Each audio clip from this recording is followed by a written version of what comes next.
say it. You gotta say it proud. Ho.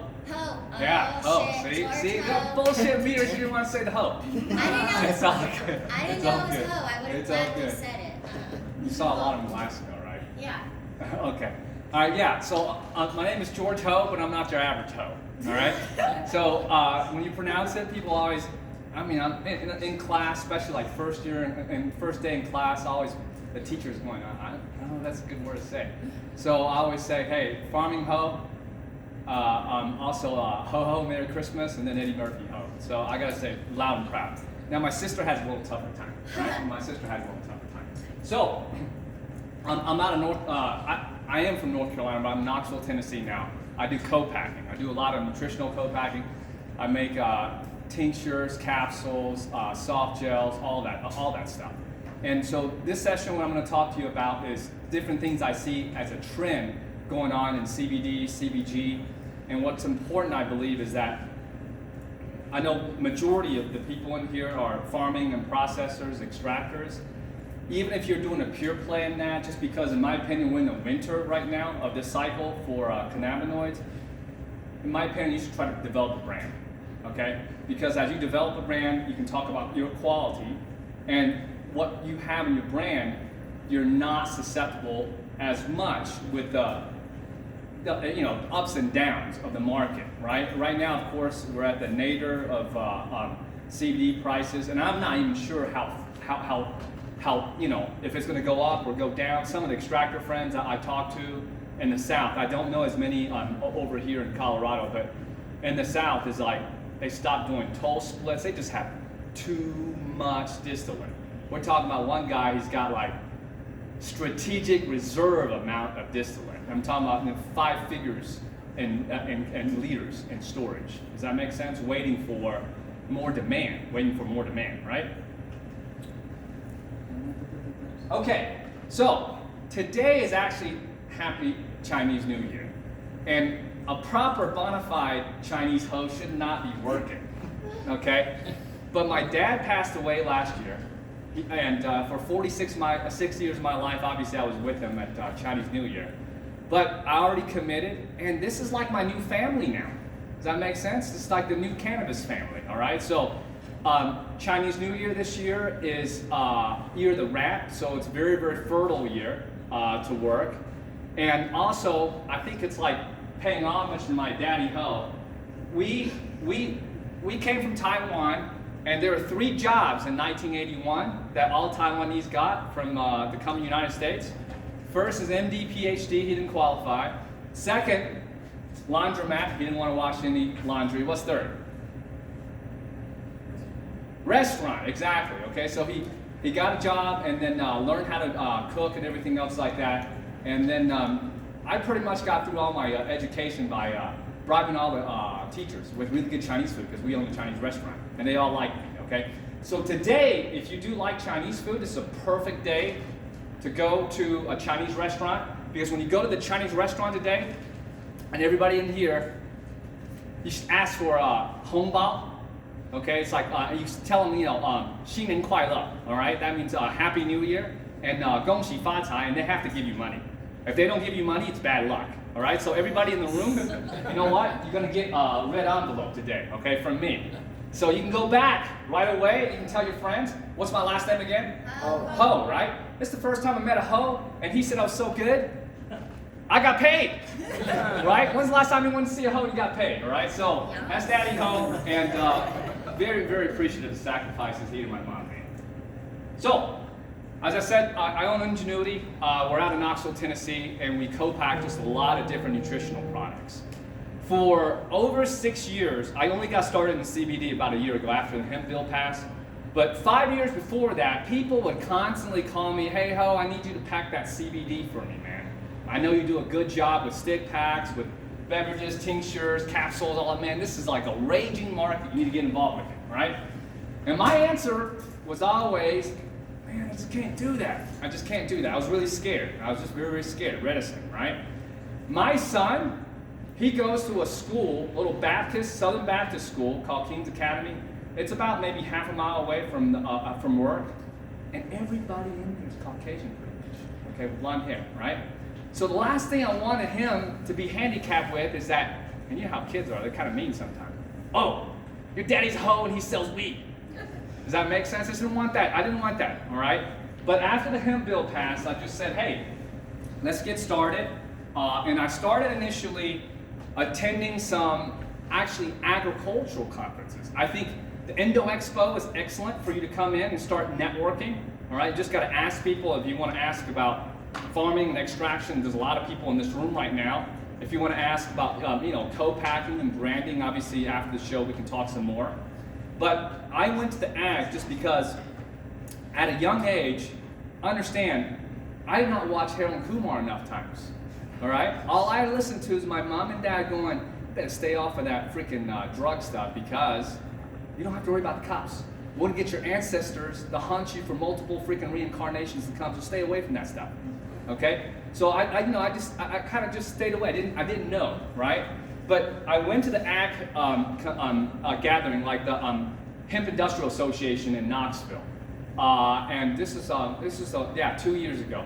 And I talked to a lot of like UT Knoxville scientists, MTSU scientists, some people from Kentucky came down, just a lot of agronomists, and they were excited.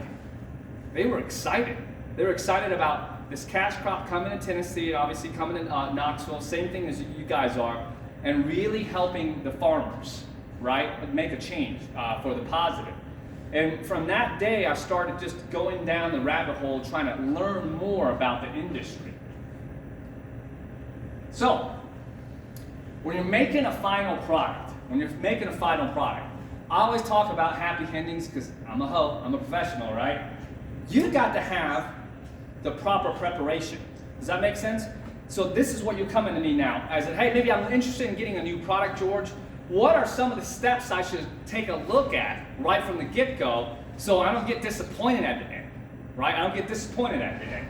And it takes research or it just takes a friend that's in the co-packing business to try to guide you through, right? And there are plenty of co-packers, and of course in Colorado. You don't have to go all the way to the East Coast, right? There are plenty on the Colorado side that are good.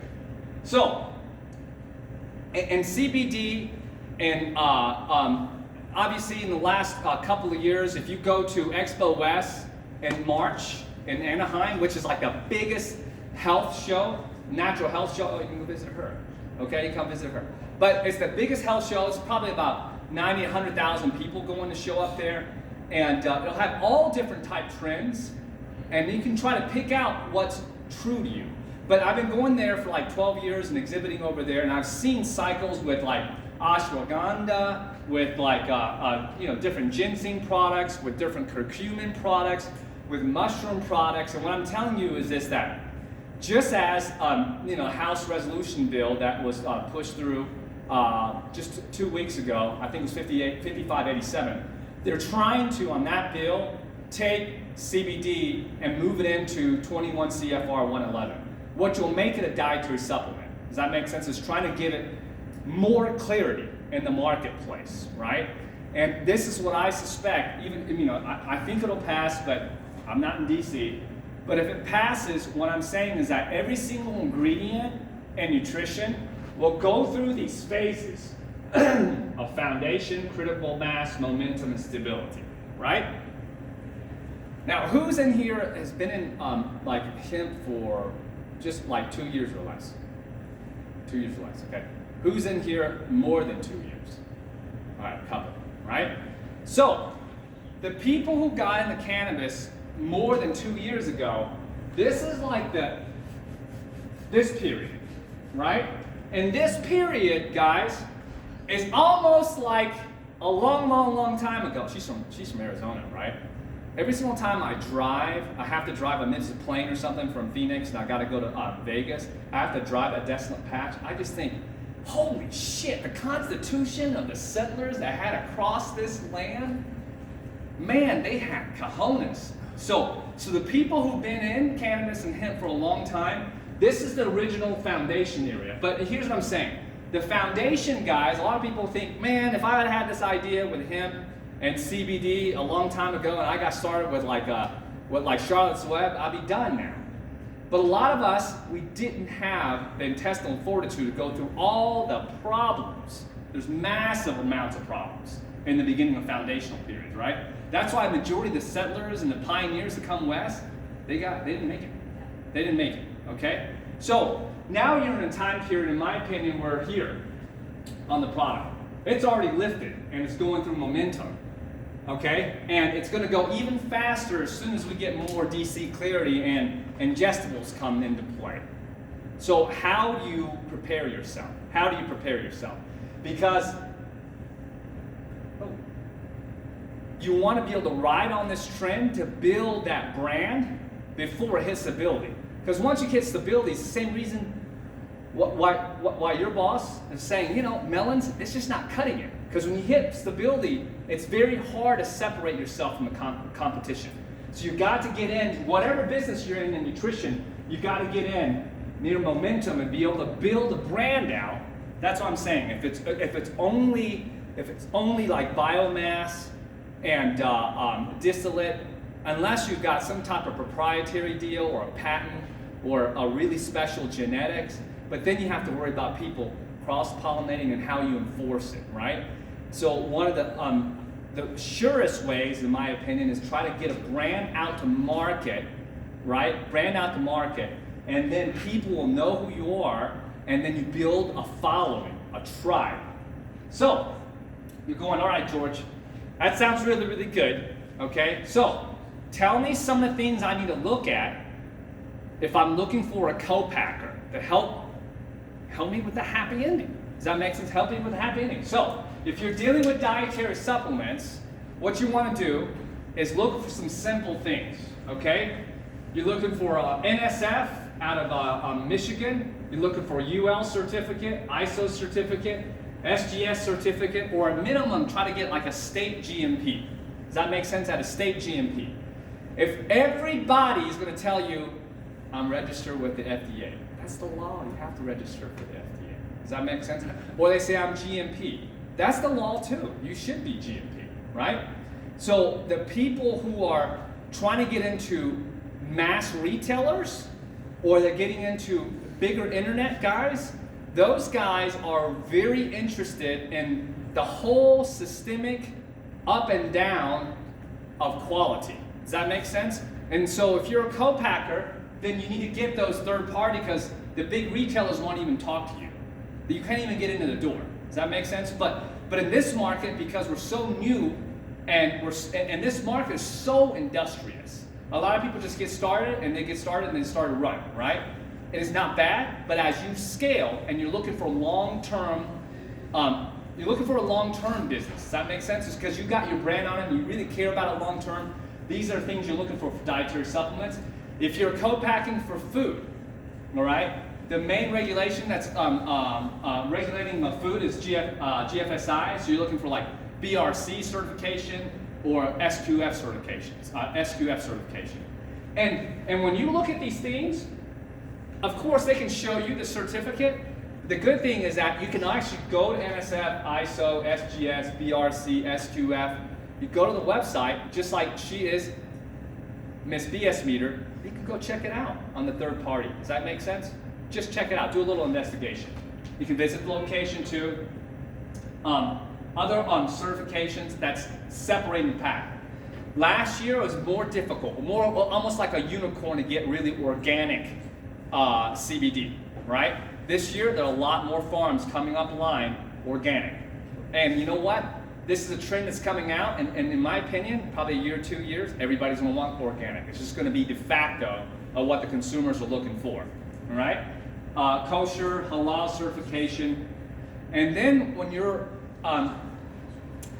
if you're not the processor and you're not the farmer, does that make sense? If you're the co-packer or if you're the retail guy, and somebody gives you the COA and they break down the testing and everything else like that, what you can look at is that the testing firm, ISO 17025 certified? That's another step, so you are doing all your due diligence to make sure the product is good, the testing is good, the testing house is good. And testing is expensive. I'm going to tell you, the testing is expensive, all right? But as you scale, you should take your product and test it too. Does that make sense? Don't just rely on the copacking firm or the original distillate firm, because this is your brand, this is your livelihood, this is who you are, right? This is who you are. Who's doing the organic certification? Is USDA approving? USDA, yeah. Well, what USDA has, they have an integrity database. You can go on to USDA.gov, and what you're looking for is we're looking for a third party certifiers that's certified by the USDA program. I just was making sure that they were approving hemp for. They are. Okay, I wasn't for sure if that was. Yeah. Last year was a lot more difficult. Yeah. And you had a lot of people who would put the logo on, but if you type it on the integrity database, it didn't show up. So obviously, that's what it is last year. There was more maybe 2 or 3 farms last year that had real organic, but they weren't really selling it outside. But now you really see scaling of organic. All right.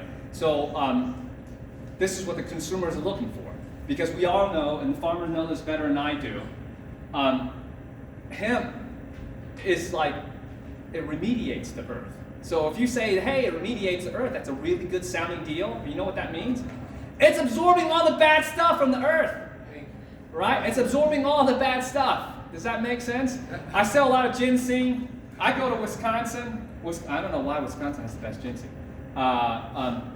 But it's not as bad as ginseng. Ginseng, when it grows, it actually poisons the earth. You can't even grow ginseng on that acre anymore unless you remediate it, okay? But it does concentrate things, and that's why it's so important. If it's organic, you got to really make sure. And you can test it. There are other things you can test for heavy metals, pesticides, and everything else, even for organic.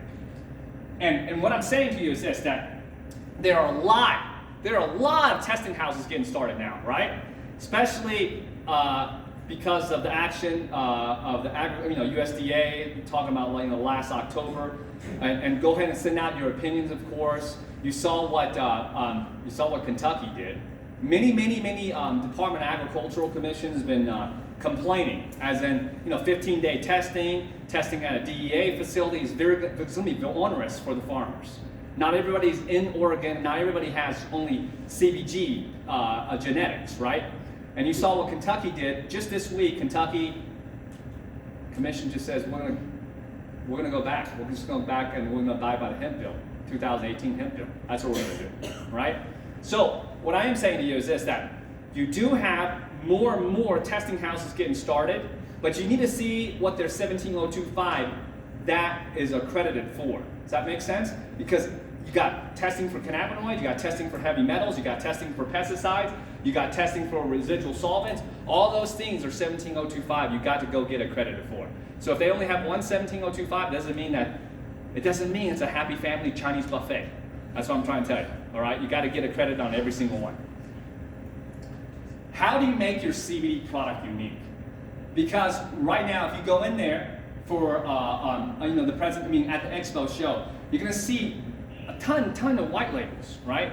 Because the market's demanding it. The market's demanding it. However, I'm going to tell you, just like what she does, okay? I don't have probably as much chutzpah as she does, but she goes, I don't have a lot of repeat customers, George, because I'm so brutally freaking honest with people, right? So I'm going to give you a little bit of brutal honesty. Is that, yes, if you're brand new right now, it is still a great market. It's still a great market. But you've got to think in the back of your mind, if you just have a regular CBD product, how are you really going to differentiate yourself from Charlotte's Web, from CV Sciences, right? Because their product is already in the stores. People already know about their product. People already know that, hey, that is a fairly good product. It's been out for a long time. It's got studies. So if you're just getting a white label product and you're only doing milligrams, it may be very difficult. And we don't want you to have a bad ending, right? An unhappy ending. So things you gotta think about is this: unless you have a very, very, very specialized distribution channel that's almost like a little monopoly, does that make sense? And you can move through those white label products very quickly and make a profit, you need to make a little different product, right? Different product. And what I tell people is that nobody wants the same thing that everybody else has. And that's why it's like mass tribalism. Everybody wants to be unique. Everybody wants to be unique. That's why in music, we're always trying to listen to the newest people and sharing with people. Does that make sense? Because it makes us feel good about ourselves. It makes us feel that, hey, we're just not another cog, right? So things you do in the beginning, obviously you have the milligram wars, extraction methods.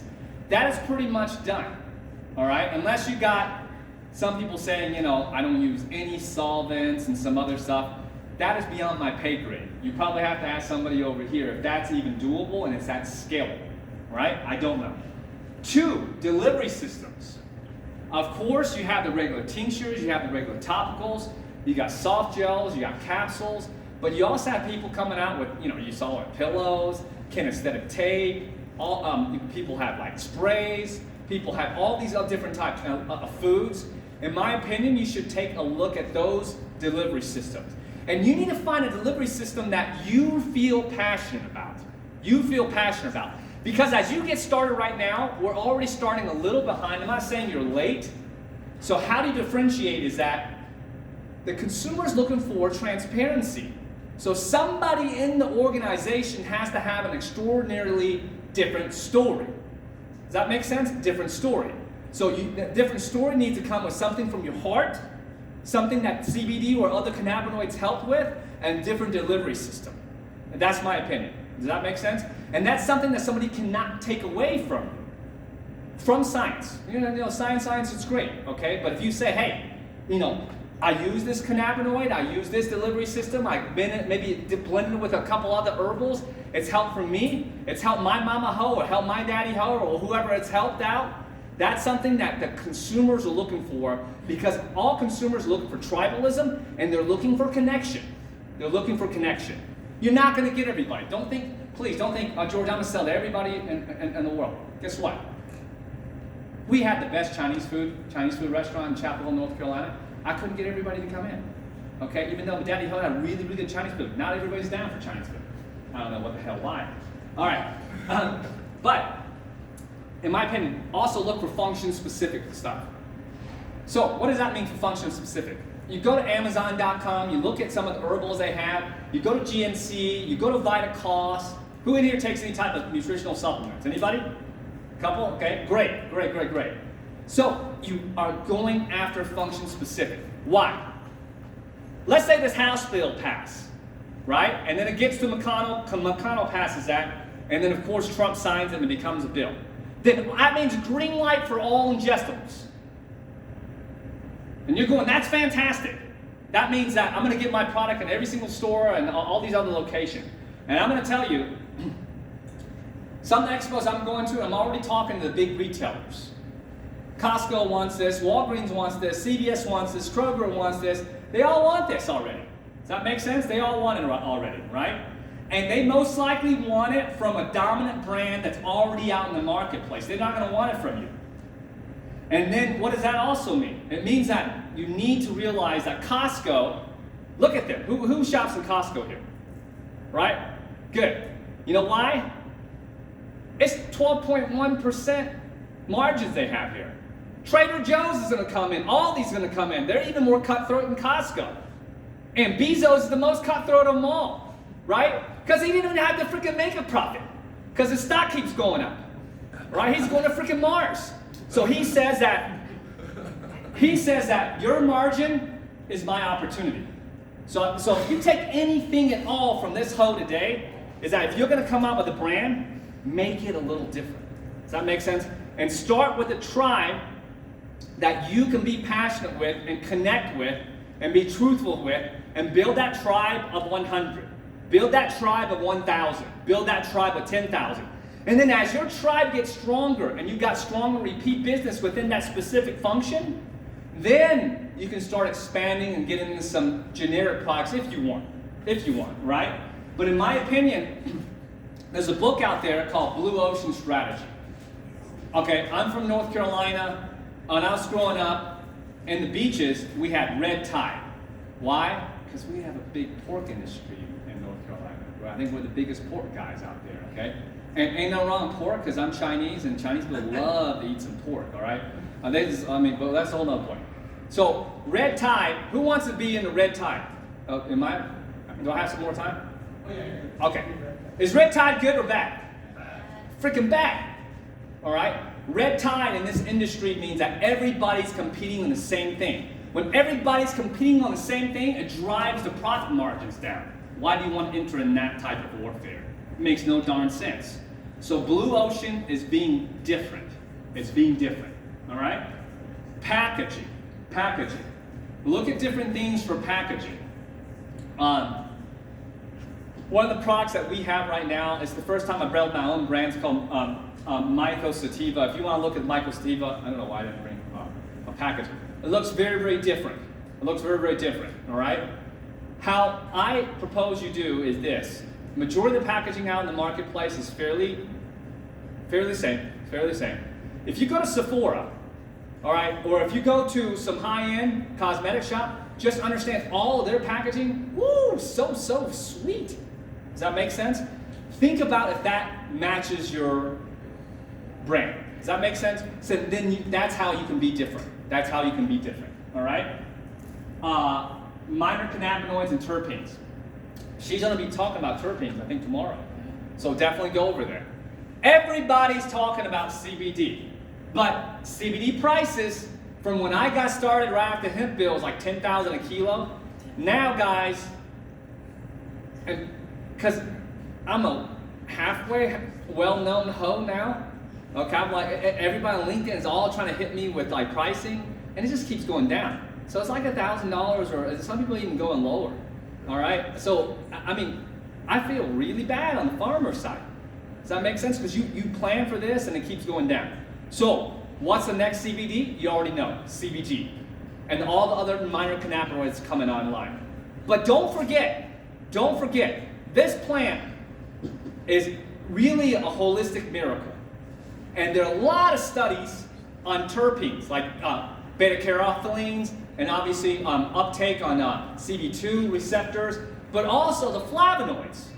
There's studies out there for the flavonoids that is like up to 30 times as effective as aspirin for pain relief. And now you got CBG article just came out with some scientists going that CBG may be as effective as some of the pharmaceutical stuff and staving off MRSA, right?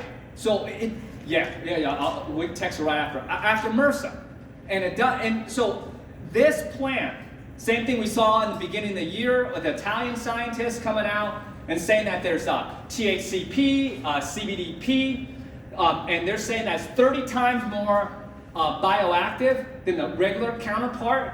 So think about what's coming online, because God bless Colorado, right? First in women's suffrage, first in cheeseburgers or less than cheeseburgers, and first in obviously recreational marijuana, first in psilocybins. You guys are first in so many things. And what I'm telling you is this, what I want you to take from this, my presentation, it's like first day back into cannabis. The enthusiasm you had when the first day you gotten back in cannabis, I don't care how successful you are, I want you to build tomorrow with that type of fervor. Does that make sense? With your whole team, what can you create? Because this whole industry, in my opinion, in cannabis, we can talk about the CBD, CBG, CBN, CBT, CBL, and all this other stuff. What it comes down to, we are sharing joy. We are sharing joy. This is why so many people are buying this product. Do you understand, Messiah? So I don't care that we're in a winter right now, because everything is cyclical. Everything is cyclical, all right? You got cyclical stocks with going high and low, crypto going high and low. Farmers, you guys know we've been in cycles, one after another. The people who care about this industry right now, who are in it not just to flip some stocks, not just to try to raise some money and make a dash, we're here for the long haul. This is the best time to work it, because everybody else has already freaking quit. Does that make sense? They've already quit, okay? And obviously cannabis itself is giving a lot of joy to people, but the plant itself and all the things that's coming out with is giving people more joy. Think about the last 70 years. Just last week, the founder of the fentanyl product, and my daddy had to use fentanyl last week when he had liver cancer. before he died, right? Because he was in egregious pain. So I know there's a purpose for really strong opiates. But this guy went 5 years. He's going in 5 years now, right? Because he did some things to try to push this stuff. Nobody can doubt the fact that in the last 70 years, we've been kind of hijacked by the opiate market. Morphine, OxyContin, fentanyl, and it's a problem everywhere. And the statistics have already shown that the states in the United States that have medicinal and recreational, they're getting about 20 to 25% decrease in opiate overdoses for deaths, right? So you're going, yeah, I know, a lot of people talk about pain relief. Think about the science that's coming out now. The science that's coming out now. Eventually, I think they may be able to find the holy grail, whereby you get a cannabinoid, that can help people with extreme pain. Does that make sense? Chronic pain, right? To get the pain relief they're looking for, plus, if they don't want the psychoactive, they don't have the psychoactive. And this is all part of the movement that we're in right now, spreading joy with the cannabis. So, other things you can do for research is if you're looking for a beverage product, go to bevnet.com. They have a lot of beverages you can look for, and that's obviously Ready Drink's a big market. Neutral ingredients, they talk about singular ingredients, and you can talking about blending it, probably for sleep or all different types. Microbiomes, a big market out there. Medicinal mushrooms, I know a lot of you can talk about that after all. Business from home, I sell to a lot of direct sales companies. So Business from Home has a list of really super active direct sales companies. And you can see the products that they're moving very well and see how it complements with your product. Cosmo Proof, if you're looking for skin type iterations, that's one of the biggest expos for skin. So you can start looking at the winners there and seeing if they're combining it with cannabinoids. I'm trying to give you all the crib sheets because, I'm like that Chinese nerd friend you knew back in high school. You just, hey, George, what's the answer? Supply Side Show, that's in Vegas every single year, November, December, October area. Look at that and look at all the winners of those ingredients the last couple of years. That's another thing you can look at to make it different.